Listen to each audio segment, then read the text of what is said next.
It's Friday night. What better way to get it going than with a nice cold beer? It's one of the simplest drinks in the world. Mostly water, a little alcohol. But behind this simple drink is this. A giant mega factory, packed to the rafters with high-tech equipment. Thousands of beer makers, billions of litres of beer. Heineken's home plant now tips the scales as the largest brewery in Europe. All of it dedicated to a glass of that age-old brew. Egypt. Every region of the world has its own favourite brew, but one brand reaches more countries than any other. With 140 breweries in more than 70 countries, Heineken sold over 16 billion litres of beer last year. That's enough to fill Wembley Stadium to the brim 15 times. And one of those breweries produces more than any other. Its flagship mega brewery at Zoeterwoude in the Netherlands. With a footprint of over 1 million square meters, it covers 150 football pitches. A brewery of mega proportions must pay close attention to small details. The Zoeterwoude brewery relies on the very latest technology, as well as the eyes, noses and taste buds of an army of 1,600 beer makers. The challenge to stay on top involves three key components: brewing the best beer, getting it out to the customer fast, and constantly expanding the market. The beer itself is made from 4 simple ingredients: water, barley, hops and yeast. Whether Pilsner, lager or ale, all beer starts with water. In fact, almost 95% of beer is water. So what's the top secret source of Heineken's precious main ingredient? Some exotic natural spring perhaps? Or maybe fresh alpine snow? Believe it or not, it's just regular old tap water. So how do you brew a premium beer from regular tap water? Heineken does it by having their very own water treatment plant on site.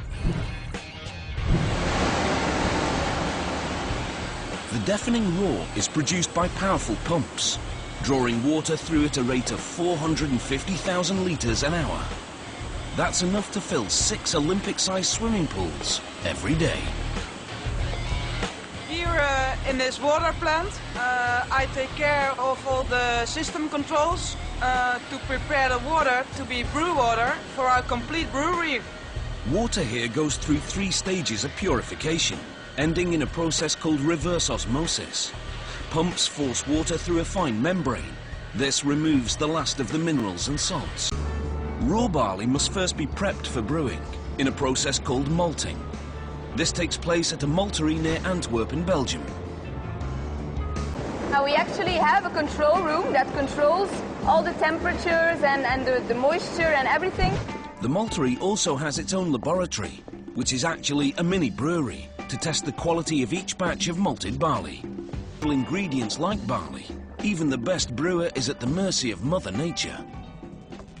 This single maltery turns out over 900 tons of malted barley, enough to produce over 20 million bottles of beer.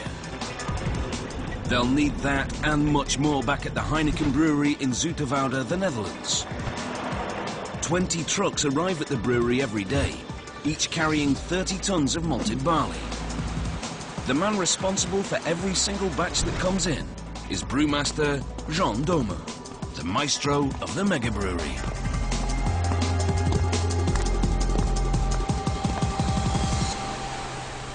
Well, let's smell it. It's a light Pilsner malt. Yeah, it's okay for quality. To realize also that in a brewing industry, for a brewer, you have to deal with constant changes in the raw materials, because it's all natural products that we are talking about. Zoeterwoude deals with all that natural variation by constantly testing the products, from raw ingredients right through to the bottle, can or keg. We do measurements on turbidity of the beer, so we want to have a very bright beer. We do foam measurements, we do water analysis. Karine and her team are the last barrier between the brewery and the consumer. They must ensure that every drop comes out perfect. That means minimal turbidity or cloudiness for a crystal clear beer. A sturdy foam to protect freshness. And pure water. After all, the company sees its reputation on the line with every sip. Important at the wort stage. If it's too acidic or not enough, the beer flavour could be off. The whole process is closely monitored from a central control room. Sensors immediately flag any deviations in temperature.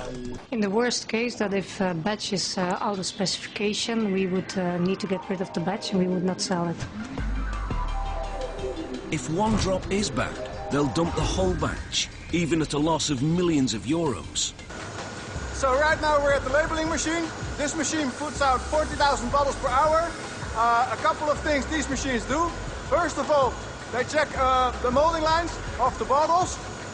After that, they determine the position the labels have to be in. It gets a neck label, it gets a belly label, and it gets a back label, and also it gets a code. So we can always trace back on which line and which machine the bottle was made. Mini cameras analyse each bottle that passes, 11 a second, to measure the accuracy of the label's placement. If the label's even a fraction of a millimetre off, the bottle will be rejected. Final phase of quality control, checking the final product before dispatching to packaging department. And we are just taking a sample of a bright beer tank of product which is ready for filling into kegs or bottles or cans. I think this is one of the most important quality checks in our line, so it's very important to do for us. If it doesn't pass the brewmaster's taste test, it doesn't get bottled. That's a lot of beer at stake, and millions of euros. One team of Heineken workers gets more practice than any other group. The tasting panel. It's a tough job, but someone's got to do it. Sample beers from all 140 Heineken breweries are brought to Holland for regular taste test verification.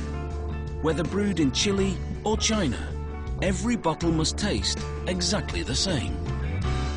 It's a lot of fun because you get the opportunity to taste all these beers from all breweries, and I think it's a special opportunity to do this job.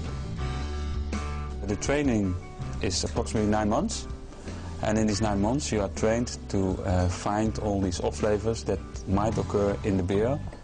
No one knows what beer they're tasting. The green glass holds a perfect reference beer for comparison. We take a glass, which corresponds with the code over here. And we start first of all swirling around in order to get also the flavors out of the beer.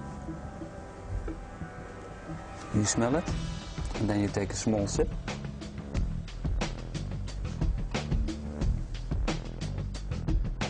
And then we have a list of specific parameters that we have to fill in. These parameters include the ester level, which corresponds to fruit-like flavours, the bitterness of the hops flavour, the presence of sulphur odours, even sourness and sweetness. And in the end we give a figure for the quality of the beer. And this beer is an excellent beer, so I give it a 6.9, and that's a very high score for these kind of beers.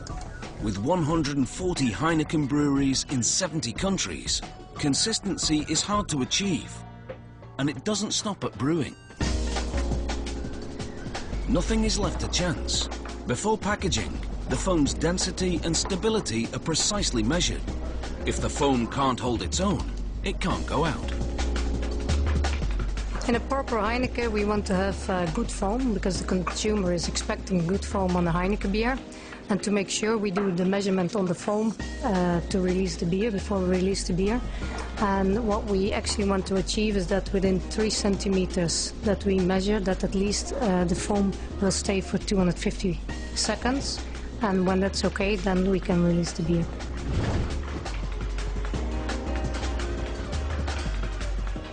Once the new beer has passed the brewmaster's taste test and been bottled, canned or kegged, it's now ready to be packaged and shipped out to the world. Zoeterwoude is the only brewery in the world that uses an automated dispatch system. Over 80% of the pallets coming in from packaging are loaded straight into containers without ever touching the warehouse floor. Everything is covered by what we call our warehouse management system. So that keeps control of every flow, so we always know where our pallets are and where our pallets are going for tracking and tracing. We're shipping close to 9 million bottles of beer each day. Across the world, over 200 bottles of Heineken are opened every second of every day. It's a testament to a 140-year-old tradition and the conclusion to a remarkable journey from water tap to the beer tap. Now, raise your glass and enjoy your beer. Cheers.